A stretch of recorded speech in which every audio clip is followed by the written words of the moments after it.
Halo Sobat Globistor, kembali lagi saya akan membahas sedikit tentang PSM Makassar yang akan bertanding kembali besok di ajang Asian Club Championship.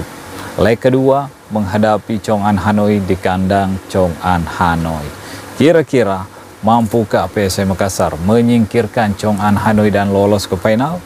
Atau justru PSM Makassar yang akan tersingkir dan Chong An Hanoi yang akan lolos ke final? Jadi ya kita akan menyaksikan besok teman-teman, karena PSM Makassar tentunya punya sedikit masalah menurut saya. Bukan masalah besar sih, tapi tentunya akan berpengaruh ke dalam pertandingan. Karena kita tahu PSM Makassar baru saja melakukan pertandingan yang berat juga di Liga 1 menghadapi Bali United. Kita tahu Coach Bernardo Tepares tidak melakukan rotasi juga ketika PSM Makassar menjamu Bali United di Stadion Gelora B.J. Habibie Parepare, dan skuad ini juga nanti yang akan menghadapi Chong An Hanoi di Vietnam juga teman-teman. Jadi tentunya ya menurut saya ini akan menjadi masalah sedikit tentunya di dalam pertandingan, karena recovery pemain-pemain PSM Makassar mungkin ya kurang lah dari segi waktu. Sementara lawannya yaitu Chong An Hanoi mendapatkan bantuan dari federasi, mendapatkan bantuan dari liganya, di mana seharusnya Chong An Hanoi bertanding pada tanggal 20 kemarin, tapi ya dia meminta penundaan jadwal untuk pertandingan ini, untuk leg kedua ini, karena ya dia tahu dia kalah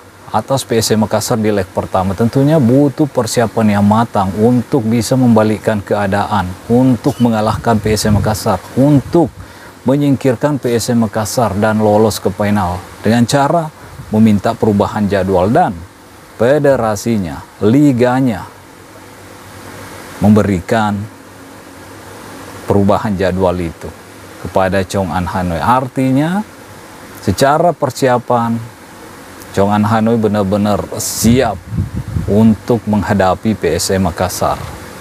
Benar-benar siap tentunya untuk membalikkan keadaan di mana sebelumnya tertinggal 1-0 di Stadion Gelora B.J. Habibie Parepare melalui gol Yuran Fernandes.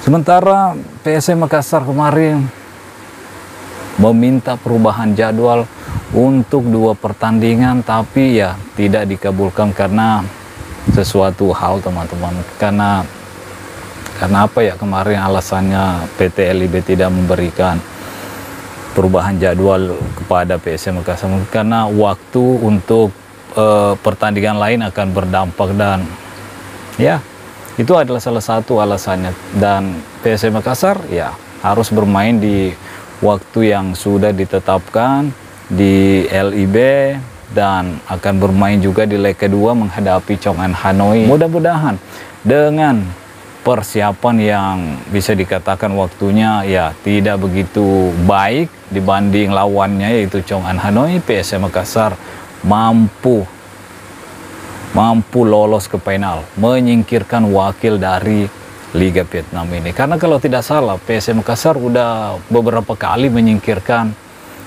tim-tim dari Liga Vietnam. Jadi bukan tidak mungkin, meskipun PSM Makassar minim waktu recovery, bukan tidak mungkin anak-anak asuh Coach Bernardo Tepares bisa juga menunjukkan kekuatannya di hadapan pendukung dari Chong An Hanoi di Vietnam teman-teman. Itu yang juga dikatakan oleh Alisson Neto sebagai pemain yang datang mendampingi Coach Bernardo Tepares di presscon jelang pertandingan melawan Chong An Hanoi. Dia mengatakan ya kami akan memberikan 100% di pertandingan ini dan berusaha untuk lolos ke partai final.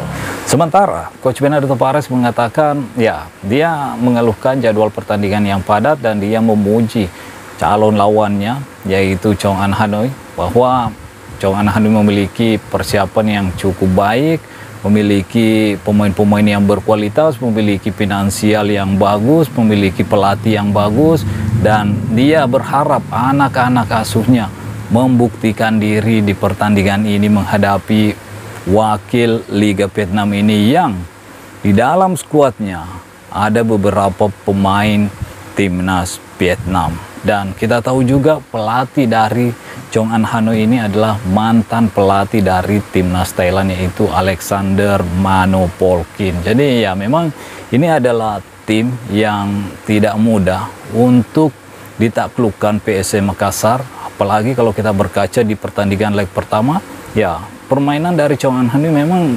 permainan yang cukup menarik dilihat. Banyak menguasai jalannya pertandingan dan ya kuat dalam penguasaan bola. Tapi ya sekali lagi PSM Makassar juga udah terbiasa melawan tim-tim yang kuat dalam penguasaan bola.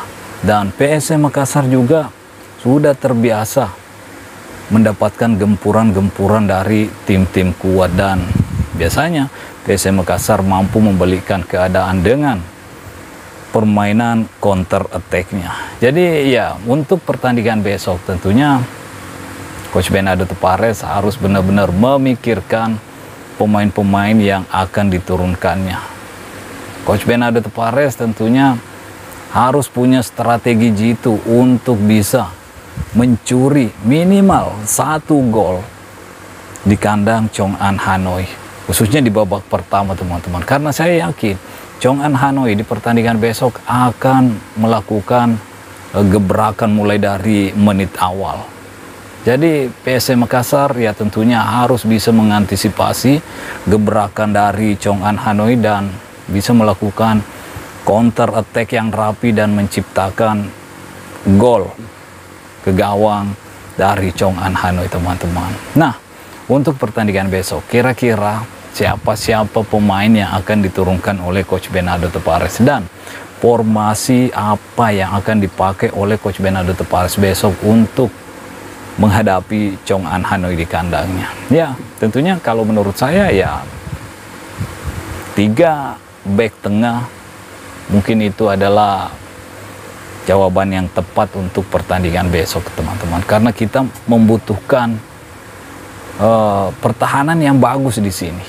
Membutuhkan pertahanan yang bagus, pertahanan yang lebih juga, yang rapat juga untuk mengantisipasi permainan-permainan possession ball yang akan diterapkan oleh Chong An Hanoi bersama Coach Manopolkin besok teman-teman. Jadi ya di 3 center back tentunya ada Lansinari, ada Yoran Fernandes, ada Alisson Neto, dan di back kiri dan back kanan mungkin Mupli Hidayat yang akan turun di situ teman-teman. Di 2 gelandang yang akan dipasang oleh Coach Bernardo Tavares mungkin akan menggunakan Akbar Tanjung dan Latir Pal.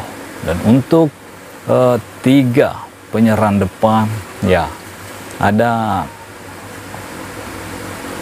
Victor Detan, ada Rizky Eka Pratama, dan kalau saya yang akan turun di babak pertama, kalau saya pemikiran saya mungkin lebih cocoknya Balotelli yang diturunkan di babak pertama sebagai striker untuk bisa menciptakan counter attack cepat. Karena kita tahu Balotelli punya kecepatan dan itu bisa dimaksimalkan oleh Coach Bernardo Tavares untuk mengantisipasi serangan-serangan yang cepat yang akan dibangunnya untuk pertandingan besok. Jadi ya mungkin Erwin Haljaita di babak kedua baru akan masuk.